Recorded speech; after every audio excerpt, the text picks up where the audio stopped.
शनिवारी दुपारी राज्य महिला आयोगाला प्राजक्ता माळी यांचा तक्रार अर्ज आला।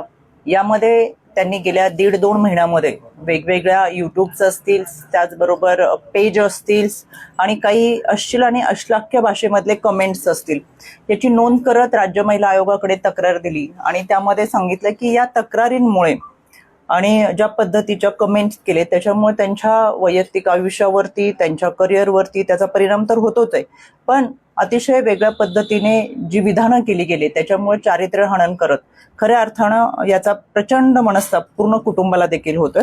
आणि याच बरोबर गेल्या काही दिवसापूर्वी बीडमध्ये आमदार सुरेश धस यांनी सुद्धा जाहीररित्या वक्तव्य केलं होतं आणि त्यामुळे त्यांचं वक्तव्य आल्यानंतर हजारो पोस्ट आणि वेगवेगळ्या यूट्यूब चॅनल्सने केलेल्या बातम्या ह्या अतिशय वेदनादायक आहेत आणि त्या चारित्र्य हनन करणाऱ्या, बदनाम करणाऱ्या आहेत आणि त्या अनुषंगाने राज्य महिला आयोगाने त्याची दखल घ्यावी आणि त्यावर कारवाई करावी, अशा स्वरूपाचा तक्रार अर्ज हा राज्य महिला आयोगाला प्राप्त झाला होता।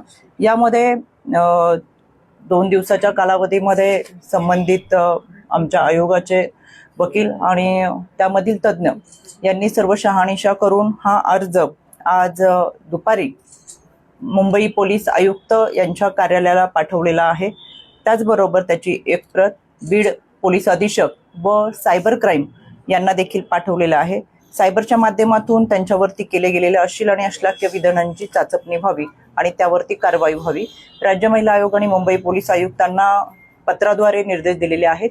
संबंधित तक्रार अर्जाची आणि घटनेची चौकशी करावी आणि त्या अनुषंगाने कारवाई करून केलेल्या कार्यवाहीचा वस्तुस्थितीदर्शक अहवाल हा राज्य महिला आयोगाला सादर करावा।